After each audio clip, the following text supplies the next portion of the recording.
Kenya, South Africa, and she's reported from Iraq and has a lovely British accent because she is indeed British. Mississippi, actually. Mississippi?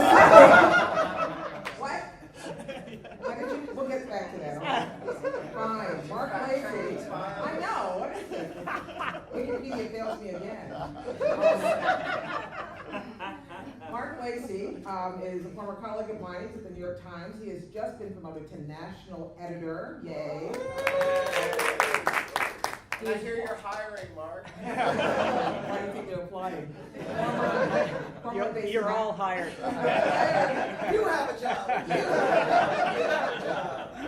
He's formerly based in Nairobi, Mexico City, and Phoenix, if that makes any sense. He's he was deputy foreign editor and assistant managing editor for Weekend News. And to his right is John Yearwood, my Caribbean brother. He's with Yearwood Media Group. He's don't leave me hanging. He was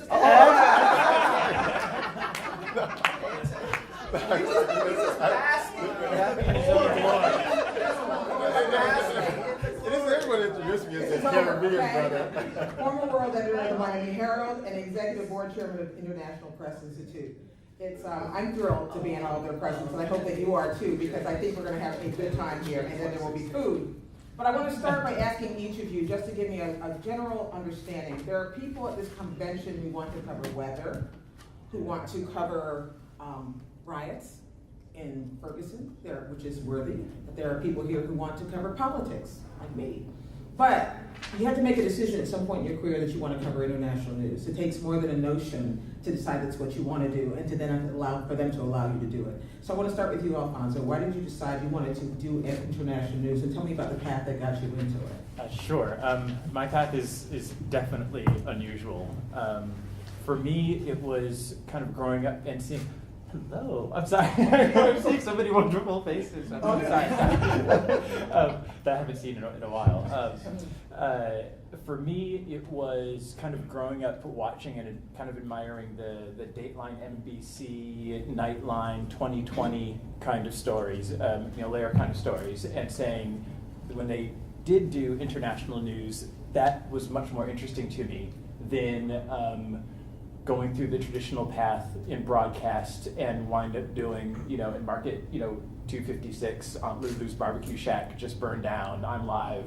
I said, somehow I'm going to avoid that. I do not want to do that. And it's a fine path for other people, but I said, how can I get around this and go directly to international news? It was through just researching what is now on the NABJ Global kind of database, different fellowships and internships, and I found one that took young journalists to the Middle East. The idea was to have them work in magazines or television stations when they're younger to understand the context and the issues in the region, so when something huge happened, they had the right background so they can report more accurately. So 4 days after I graduated, I got on a plane to Egypt with the idea to stay 3 months, wound up staying 4 years. And during those 4 years, having interned with CNN, every time I covered, be it a bombing or a terror attack or a hotel opening, I would take a picture of myself on the story, print it out, put it on a piece of cardboard, send it to CNN, and I wrote on the back, had you hired me, I'd be doing this for you right now. So after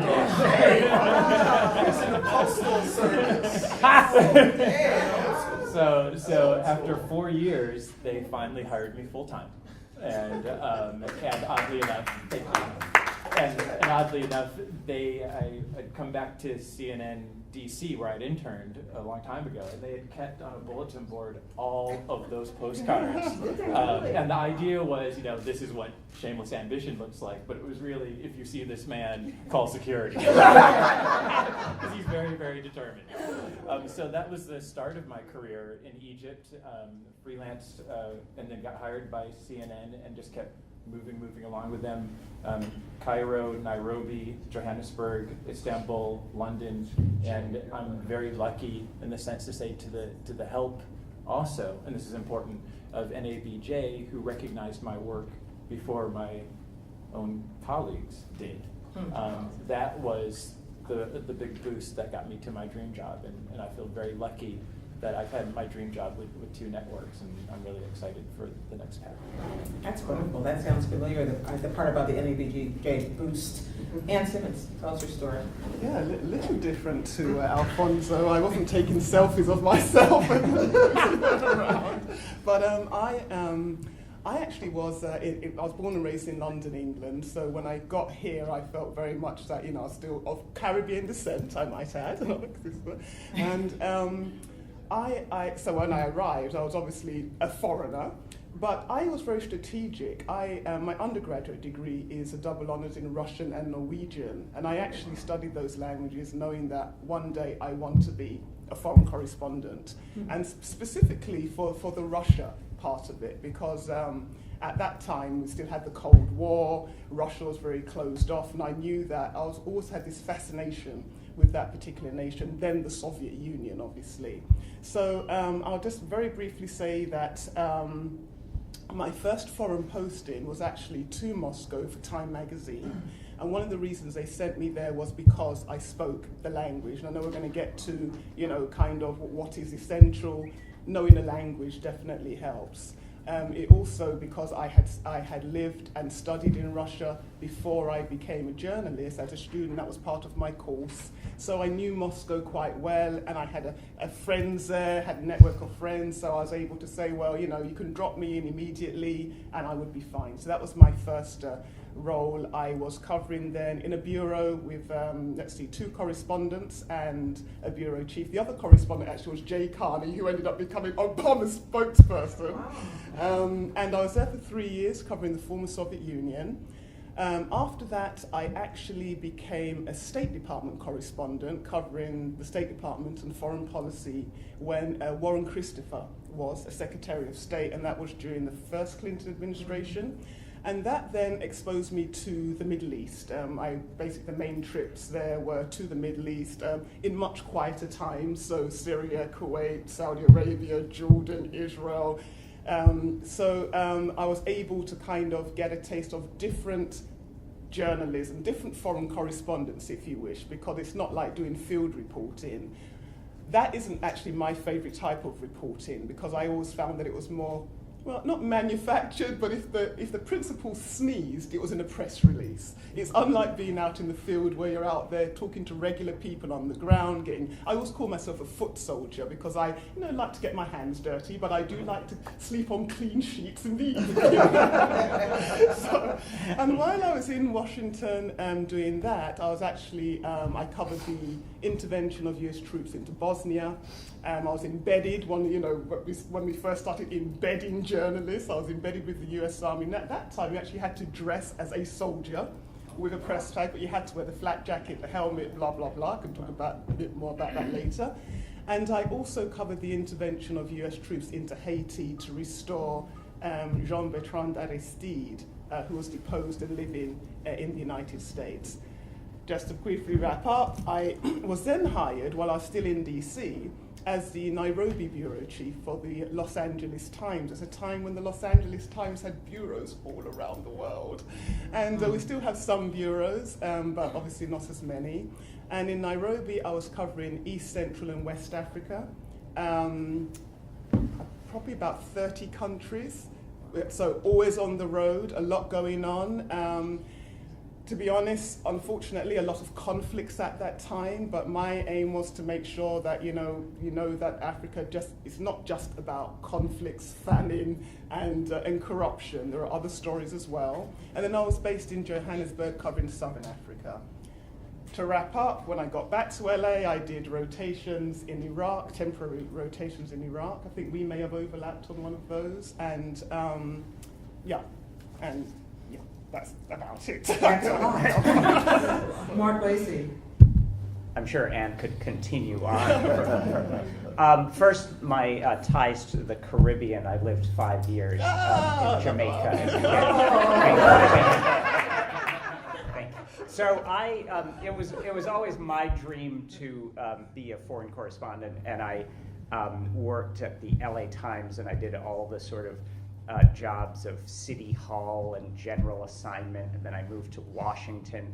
And I think how I became a foreign correspondent, they were looking for someone temporarily to go to northern Albania during the Kosovo War, and I spent 6 weeks in this little town interviewing refugees as they crossed over, and it was really rugged conditions, and we were packed in this house of a lot of journalists, and I just loved it. It was an amazing time. So it was 6 weeks, and then I said I have to do this, permanently, and I moved over to the New York Times, and my first job was covering the White House during the Clinton administration, the tail end of the Clinton administration, and so the White House correspondent goes on all of the the overseas trips, and the custom is that the White House correspondent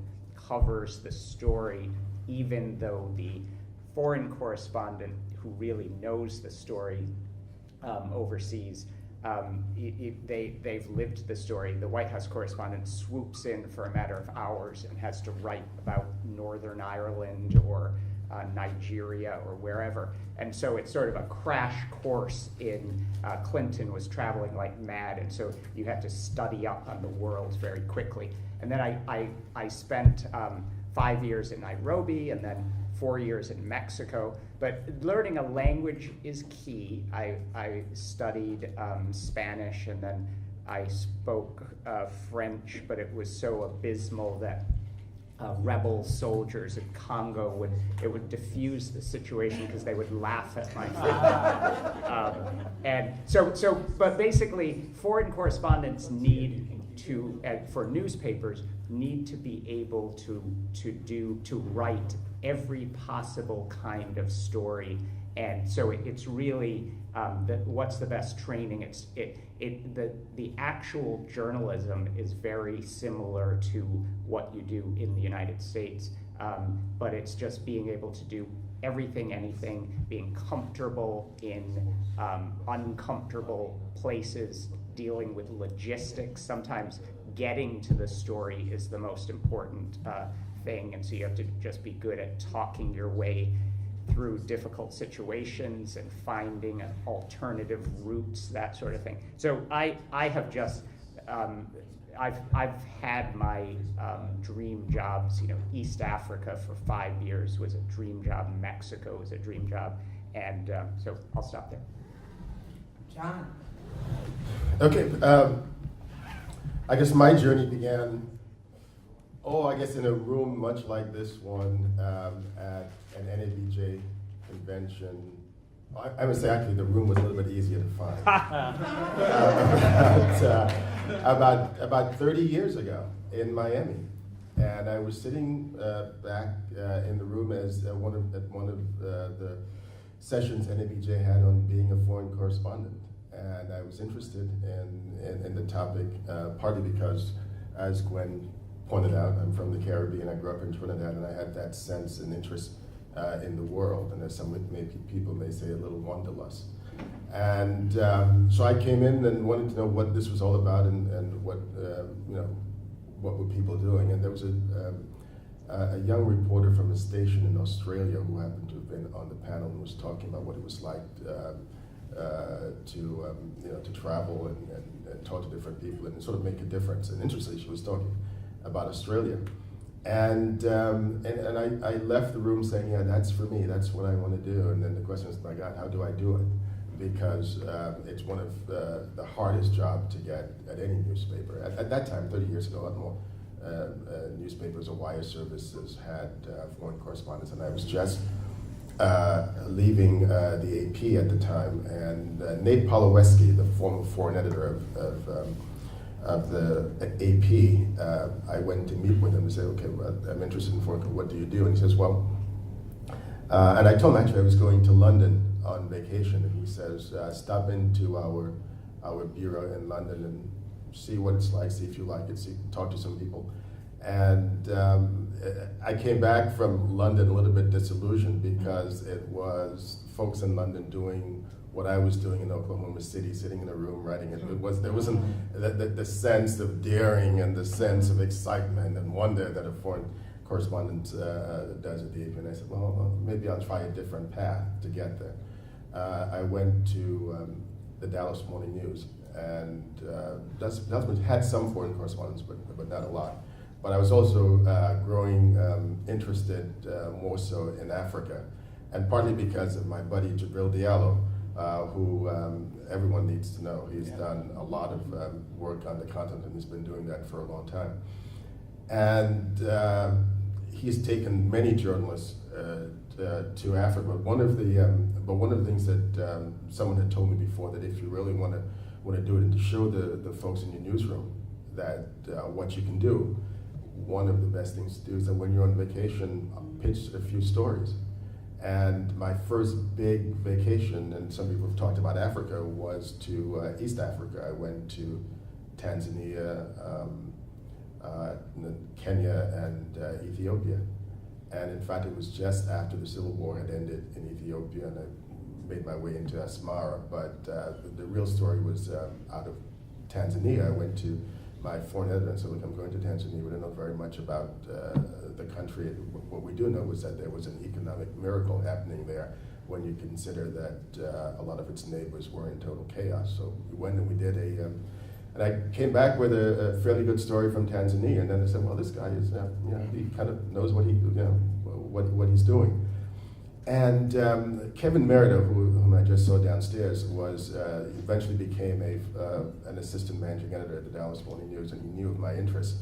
And at the same time, we were seeing these multi-party democracies appearing throughout Africa. And I went to him and I said, we need to report on that. He says, well, I tell you what, I'll team up with you. I'll go to Washington, do some stories, and if you travel around Africa, and I was just blown away that he says, we'll send you around Africa doing stories about multi-party democracy. On one of those trips, I happened to land in Congo. I was in Zaire just as Mobutu Sese Seko, a real old name, was being chased out of office, and I was sort of stuck in because a military uprising happened as I arrived. And I was stuck in Zaire for a little over a week because all the borders were closed, and literally I had to be evacuated across the Congo River to get out. But that led to more and more stories, international stories, and eventually I made it to the Fort Worth Star-Telegram as a national, international editor. And my dream job was to become the world editor of the Miami Herald. And the way I got there was at another NABJ convention. I had lunch with the Knight Ridder at the time, vice president of recruiting, and he asked me, what do you want to do with the company next? And I said, well, I'd love to go to Miami at some point should the job ever come up, and I know the guy who has it, and to get him out of it, you'll have to run him over with a truck. But if that should happen, I would love to be considered. And probably about and maybe about a year later, I got a call that guess what? That job is available if you want to interview for it. It's an opportunity. So interviewed and I got it, and after that it was off to the races. I've had an amazing 13 years at the Herald as a national, international editor. So I still want to know how the keys to the truck ended up in your mailbox. Over adult beverages later. That's a deal. We're going to talk a little bit among ourselves up here, just about what they're thinking about the things they do and how they got to their dream jobs, and then I want to open it up to you. So I know you have really smart questions, no doubt smarter than I have, and I really want us to have a conversation. But I want to start with you, Alfonso, and I want you all to think about this, which is, tell us a story or an episode in your career in which you thought to yourself, great, this is perfect, this is why I got into this. And tell us a story of a moment where you said, what am I doing? How did I end up here? This was a mistake.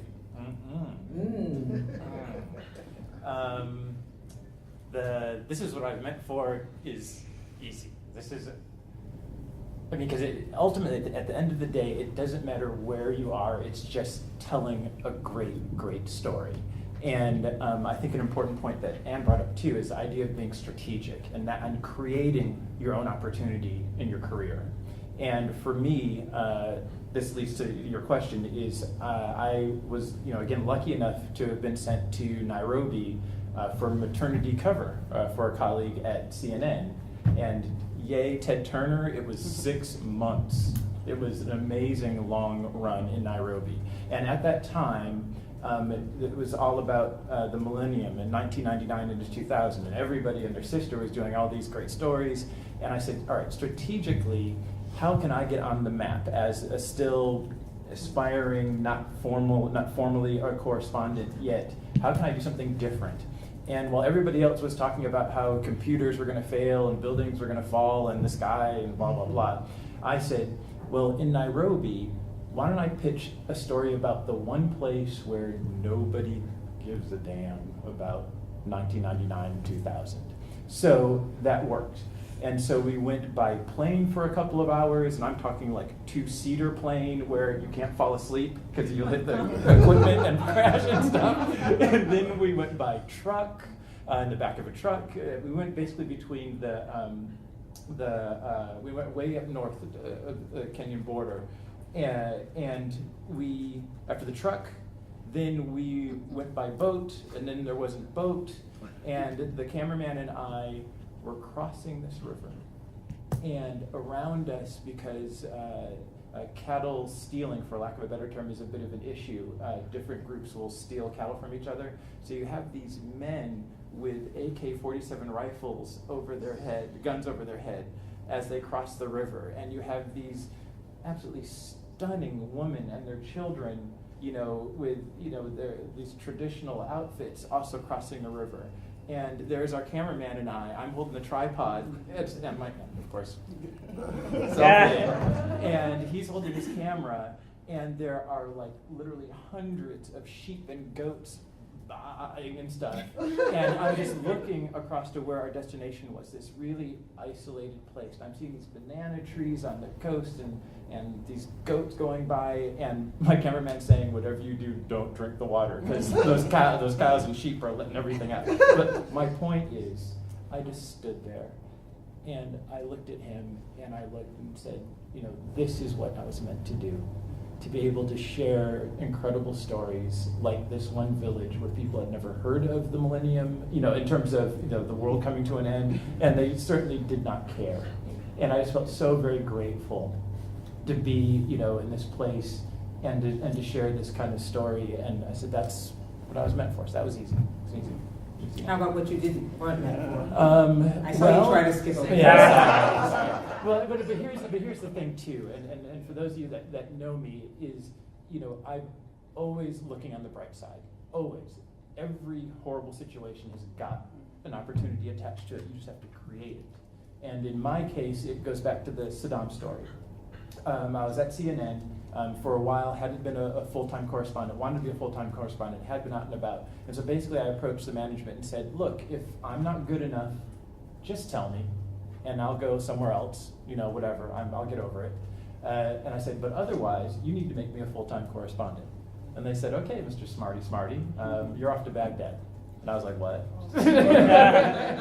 And this is back at the time where I was doing more of the, multimedia one-man band work, shooting, producing, transmitting my own stuff, because I learned strategically, the more skills I had, the harder it would be for anybody to deny me the stories I wanted.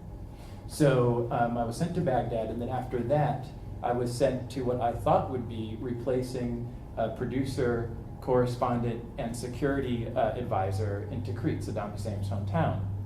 But as the armored vehicle dropping me off up there, went to get the team, they were like, okay, enjoy. And I said, enjoy what? And they said, you'll be on your own. Shooting, you're your own producer, your own editor, your own everything. I said, well, will I get a producer with me? No, you say you can produce. How about security? Oh, well, we're going to embed you with the U.S. forces there, so you'll be fine. I was like, oh.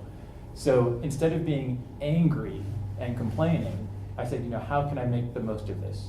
And I just really took advantage of the time of being all by myself with U.S. forces, with a satellite phone and internet connection, made me the coolest person on the military base, because the U.S. service members could send an email to their mom or maybe make a quick phone call, build those relationships while I was there. Long story shorter is, because of those relationships, I was able to determine and figure out when those very same service members captured Saddam Hussein. And because I knew how to shoot and edit my own video, when they were celebrating, I was right there with my own camera, sent it in to CNN. I said, I don't know what this is yet, but it's huge.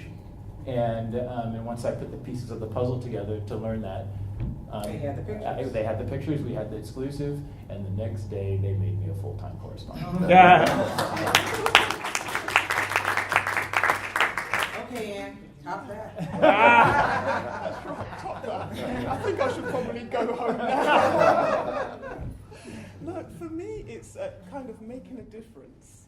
And I think there are so many stories that I've covered where they may not be glamorous, may not be sexy, but they've ended up making a difference. And on those occasions, I felt this is why I got into this. And I'll give one example. I have so many stories, but working in Sierra Leone following the civil war there, I had gone to an amputee camp in Freetown, and this camp was where people.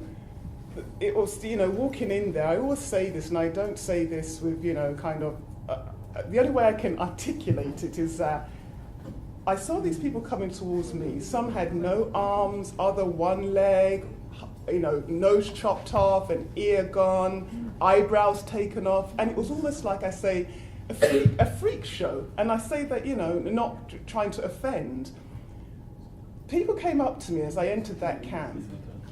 And there was one young man I remember who came up to me and said that, he had been an English student and he had an arm missing, and he wanted to be my guide in the camp. And they called me Miss Los Angeles Times. They said, Miss Los Angeles Times. So I said, fine, definitely, please be my guide. So he was showing me around this camp. And the level of atrocity was just so staggering. I remember thinking, how can I capture this? How can I tell this story so that people really get what's gone on here? And for me, it was when this young man took me to this woman who was sitting there. She was 8 months pregnant, sitting on the ground, and both of her arms had been amputated by rebel soldiers. And she had been impregnated by a rebel soldier. She had been raped. And I stood there thinking, the horror of this. I have to tell this story so that people can know what's going on here.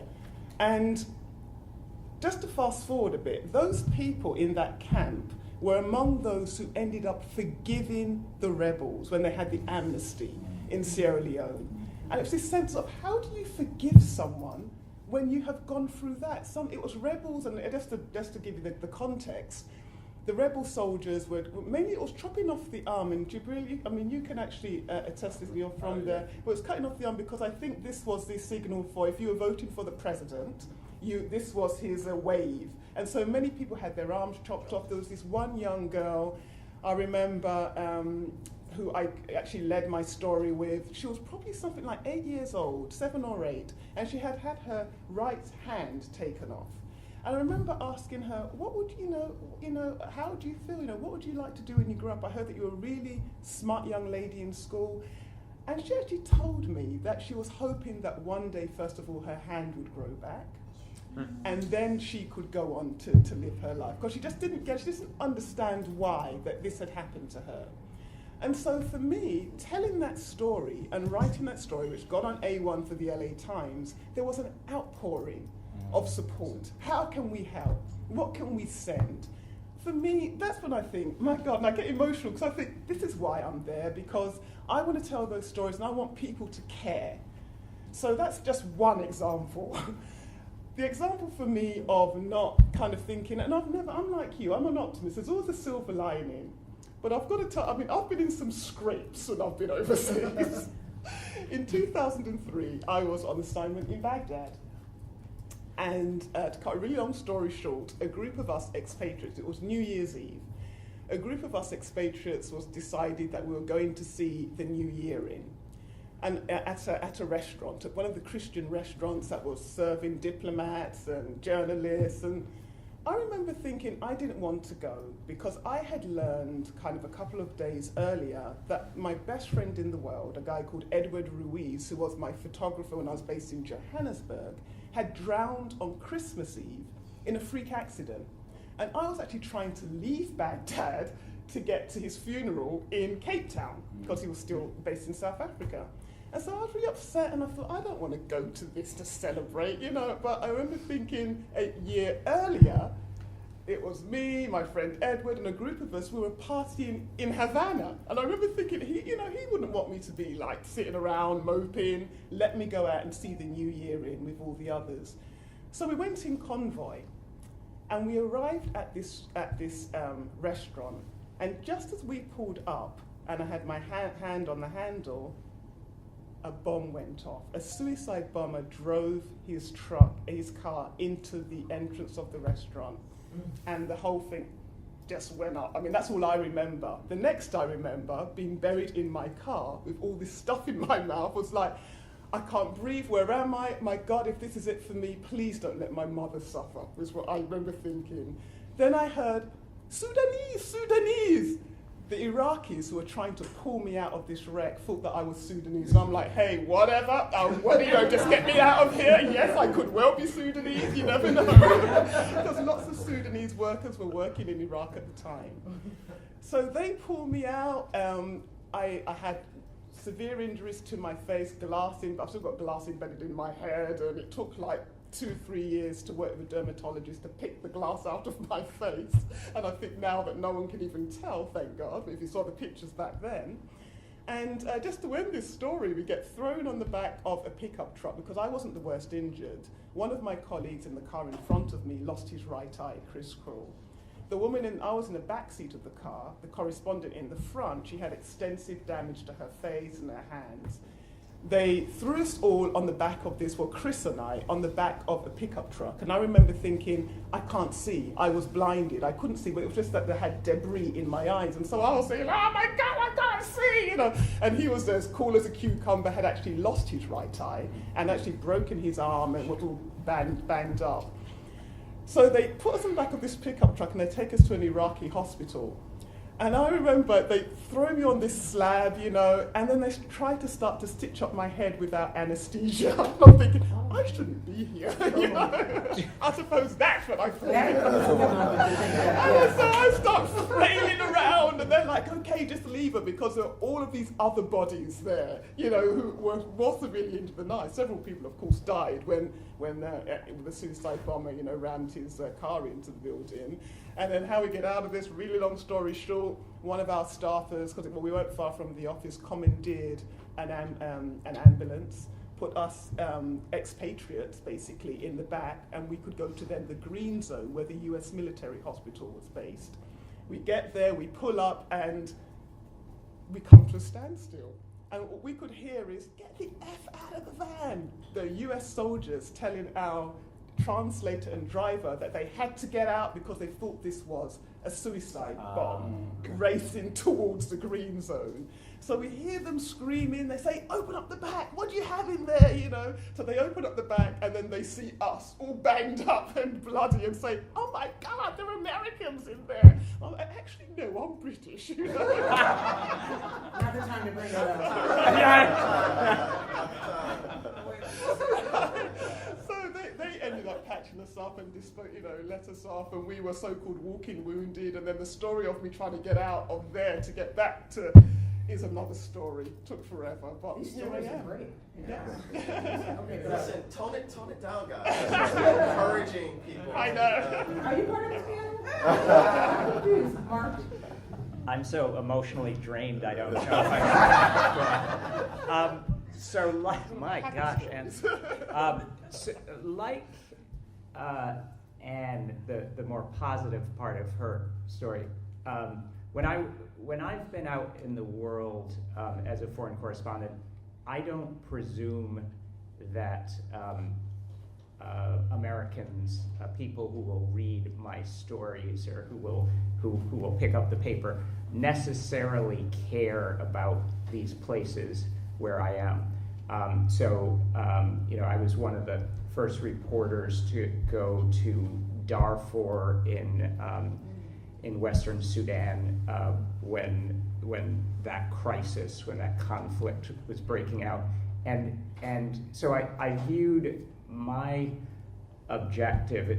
My objective was to try to make people who have busy lives, who have first world problems, who think that things are rough in their life, to try to make them realize what real problems and real crises are. And when you're out there, you just see people and situations that are just unbelievable. And sometimes, and this is the kind of reporting that Anne mentioned, and that I believe, so many times you're the only reporter there. It's not like it is at some of these big news events in the United States where there's scores of people and press conferences. You're the only journalist there. You're the only person there. And so if you're not telling this story, oftentimes no one will. And so you have this huge responsibility. And so I think that's in Darfur. Just for months and months and months, I wanted that story to be followed, and I wanted people to know what was going on.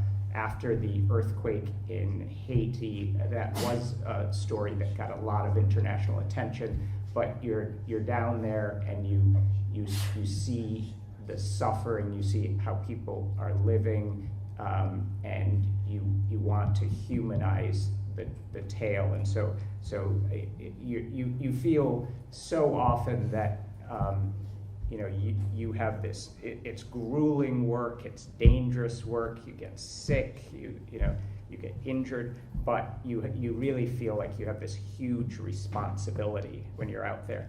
For me, the sort of negative side of it is, and thankfully I have never experienced anything like what Anne has experienced, but there was a lot of danger, and in Mexico during the drug war, I was the only New York Times correspondent in Mexico for some years, and story after story, you'd start to push the envelope a little bit more and try to get a little bit closer to the drug cartels.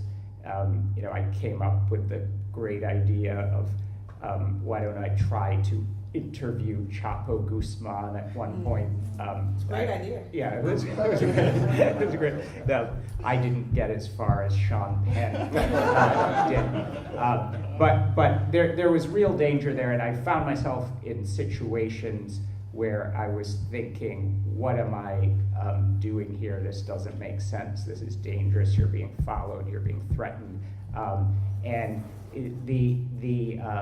so you do have to be cautious. You can go too far.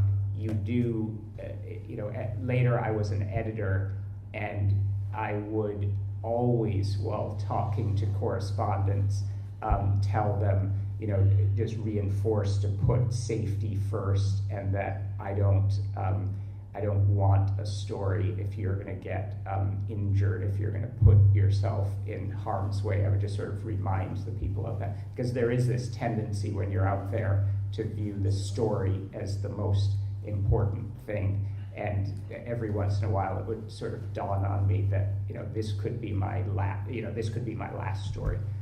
So I will stop there. Sounds like it was the best and the worst of it. Yeah. I'll start first with some positive things. Maybe the most positive was, I mentioned Jibril earlier, travels with Jibril. We've been all over the world. One of the, perhaps the most rewarding was that trip to South Africa when we saw Nelson Mandela. We got a chance to spend some time with him at his home, his private home. And so it was an interview that almost didn't happen because he happened to have been in the southern part of the country, and he was flying back to Pretoria, and because of some connections that our good friend Jibril had, he was able to stop in Johannesburg and then came and spent some time with us. So that was, in fact, some of the folks who were with us when we were done and we were leaving, heading back to our hotel. Literally, some of them cried on the bus because it was so moving. What I remembered, and I did several stories about it, one of the things I remembered was that his hands were so soft. And I thought, it's incredible how soft his after spending 27 years pounding rocks. It was, it was an amazing visit.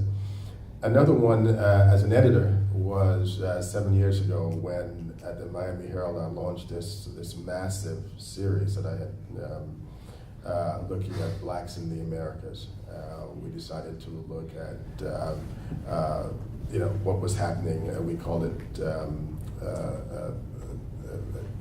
I can't remember what, but the series looked at the fact that in the Americas, blacks were beginning to take on this sense of empowerment, and it's something that we hadn't reported on much at all. And just before, probably about a month or so, we have, at the time, we had 4 managing editors at the Miami Herald, and we had our executive editor, and we had a story meeting so we can look at the series, and we were in this conference room, and we had all of the powers at the Miami Herald in this room listening to me talk about this series and why this is so important that we do this and have done it. We spent a ton of money on it, sent people all over the Americas, and after it was over and I got back to my office and I was like, this is great. This is why I'm doing this. The fact that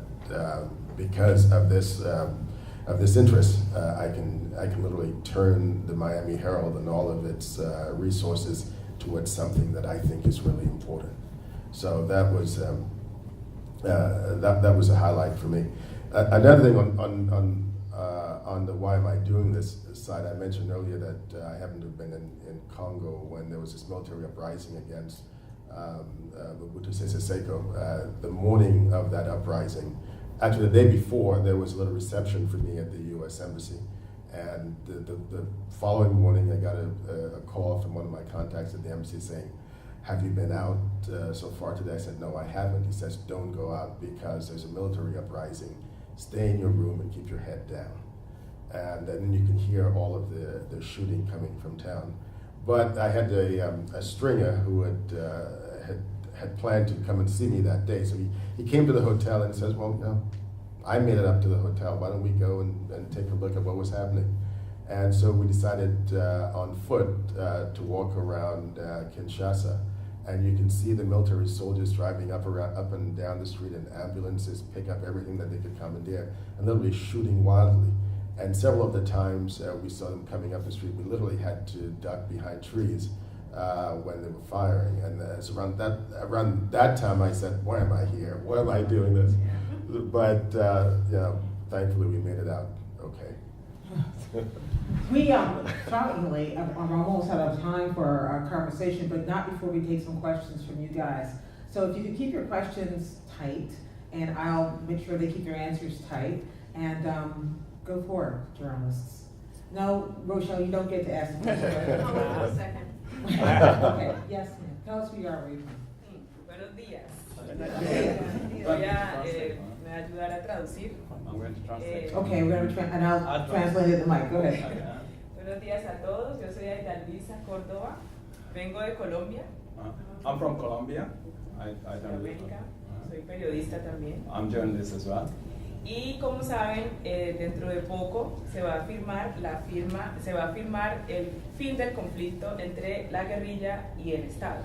And in a few moments we will have the signature of the end of the conflict between the guerrillas and the state. Entonces la pregunta es ¿cuál creen ustedes que My debe question ser to you, el rol de los periodistas what would be the role of journalists y de los medios en general frente a este evento que va a cambiar, pues, digamos, la historia del país? in this major event which will change the face of this history of Colombia? Sobre todo los periodistas afrodescendientes o afrocolombianos que digamos que tienen el papel, la función And especially the role of journalists of color and of Afro-Colombian journalists who have a special role to play. De que este proceso no sea blanqueado. So that this process does not get blacked out in the media. Mark, can I ask you to take this? Did everybody get the question? Yeah, yeah. Just very quickly. I mean, I have no doubt that the world's media is going to cover the signing ceremony, and that's what the media covers, ceremonies and moments like that. What we don't do a good enough job with, though, is following up and spending time and going back and seeing whether agreements actually stick. And that's what I think the New York Times and I think all media have to do is spend more time in Colombia and see whether this agreement sticks and see whether all the parties actually abide by it. So that's what I. You know, I've been to Colombia at least twice this year, and that's something that's really, really important. The Miami Herald has a correspondent in Bogota, and as part of that coverage, one of the things that we've talked about a lot is looking at what's the situation with Afro-Colombians. Afro-Colombians were a big part of the series we did on blacks in the Americas, and it's really important that as we report on what's going on and this upcoming agreement, that we also look at what impact this new peace will have on the situation with Afro-Colombians. I know President Santos still has some obligations that he has not fulfilled, one of which is trying to get some Afro-Colombians in his cabinet, but something I've tweeted about a lot, so I'll leave it there. Rochelle, did you have a question? I have a very quick question for the panelists. One of the things in the global journalism. This is Rochelle Riley from the Detroit Free Press. She's going to identify herself too, like everybody else. Thank you very much. I'm Rochelle Riley from the Detroit Free Press and co-chair of the Global Journalism Task Force, which seeks to increase the number of people of color who are providing global coverage, because we need to make sure we have lots of voices telling the story of the world. And I would hope that one of you, two of you, could tell us about an incident or an instance where your color or your background or your heritage made a difference in either how you told the story or getting the story. Alfonso. No, please. Or Anne. Anne, we know she's Sudanese. So Well, it's funny you should say that, because working on the African continent, which was a joy, even though, kind of my specialty was the former Soviet Union before that, it was great because if I traveled to Rwanda, I was a Tutsi. If I went to Sudan, I'm a Dinka. If I go to Nigeria, I'm a Yoruba. I mean, I got a complex. I'm like, who the hell am I? Everyone wanted to claim me. And actually, that was a positive of being a person of color and working there. Also, I would say that it's interesting, John, while you were fleeing across the Congo River, I was in Lubumbashi in Eastern Congo trying to get in. Kinshasa. I know. And I was the only one there, actually. And the reason I got to Kinshasa in the end is because Kabila's people actually had the rebels. They had one plane, and everyone wanted to get on that plane to get to Kinshasa. I was with other journalists, but I was the only one, and I believe color played a role in the fact that maybe I'm female. I think actually gender played a role there.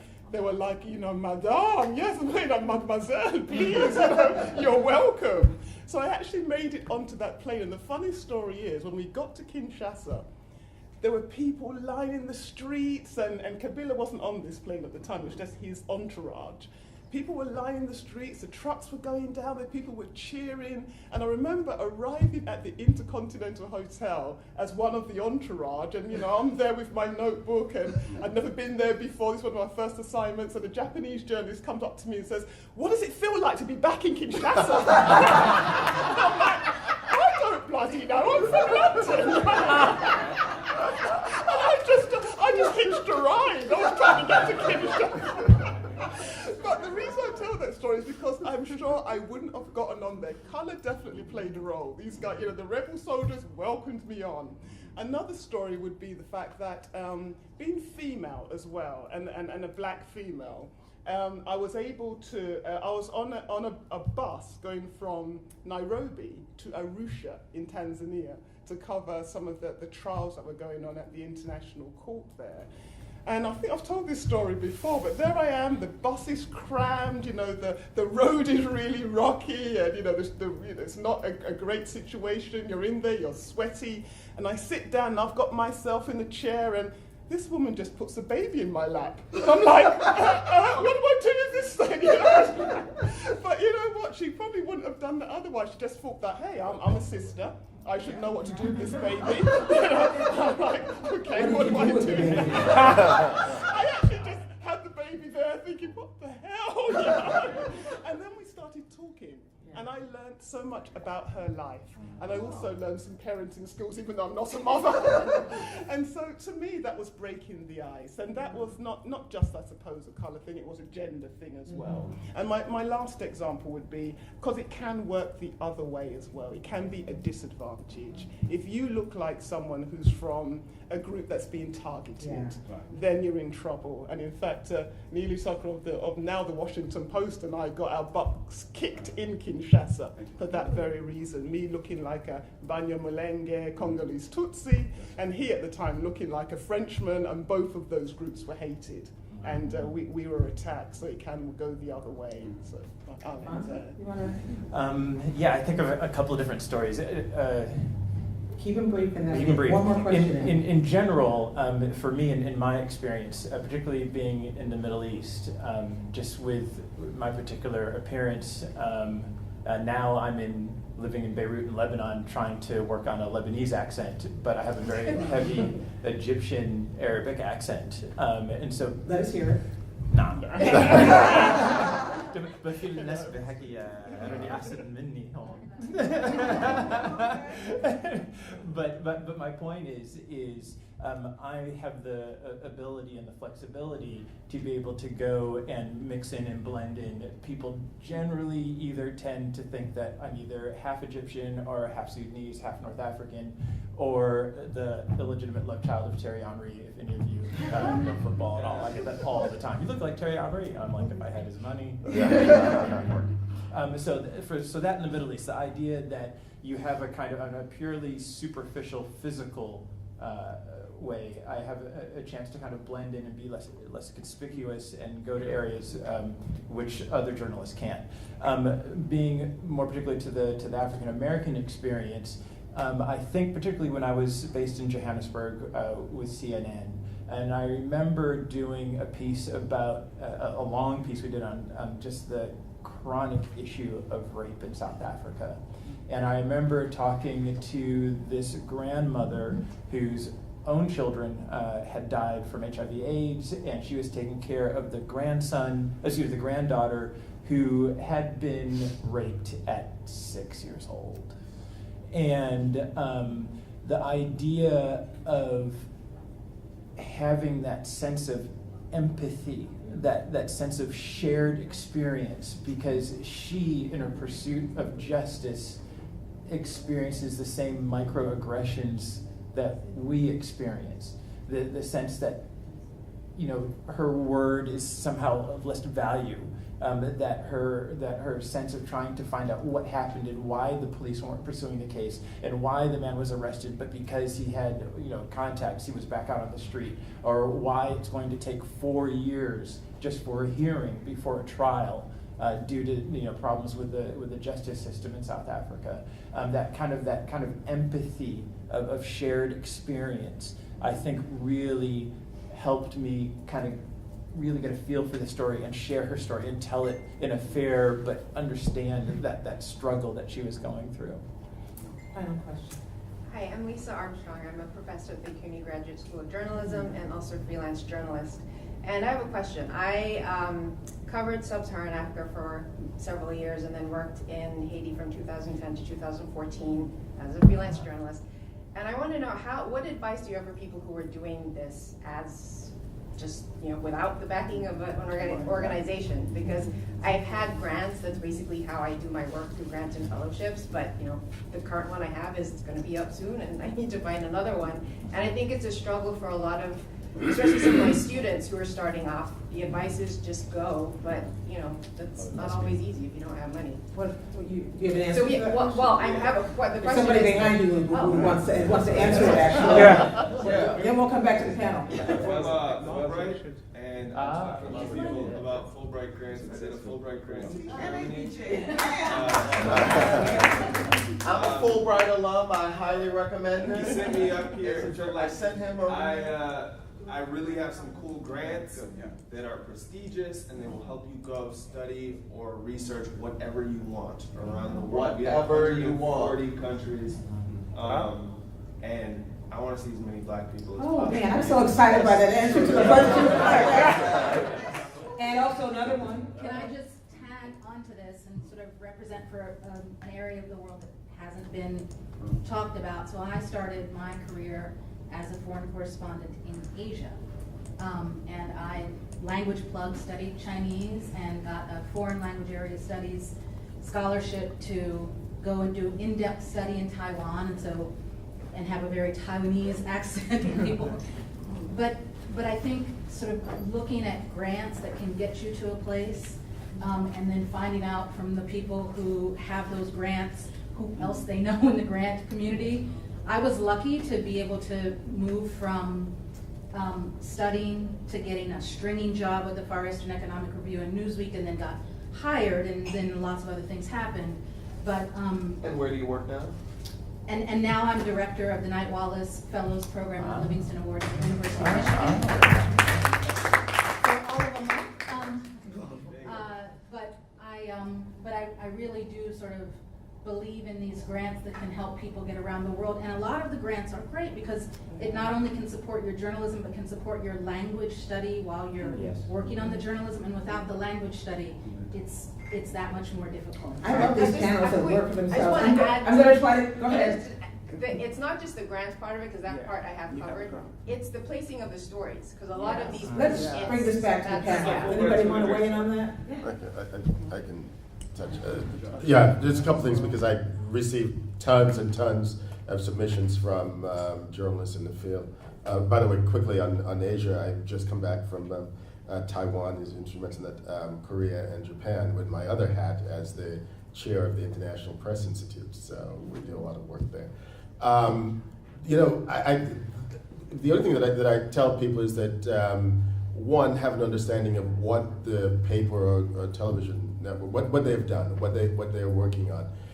You mentioned Haiti. We get a lot of, when I was at the Herald, we got lots of submissions from Haiti because Haiti is still a place where a lot of people like to go, want to tell the story of what's happening in Haiti. But one of the problems with submissions to the Miami Herald from Haiti is that we cover Haiti better than and more intense than just about any.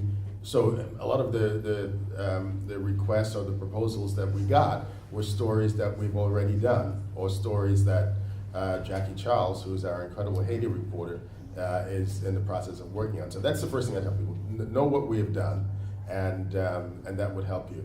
The other thing is keep pitching. If there's something that you pitch that I said that we're working on or we've done, what else do you have? Just keep and try to create a relationship, so that when I see your email, I don't click next because I get a lot of those. So that's essentially my recommendation. Can I just add briefly to Okay. that? Because in fact, I was trying to find someone in Haiti just last week.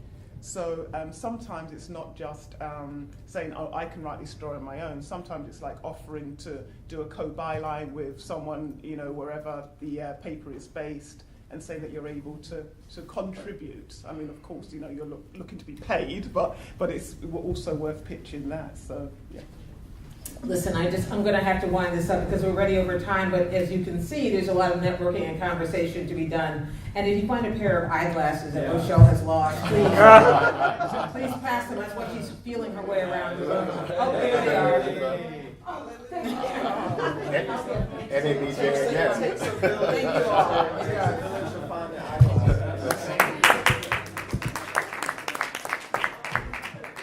Thank you so very much. Thank you. Please give the amazing Gwen Ifill.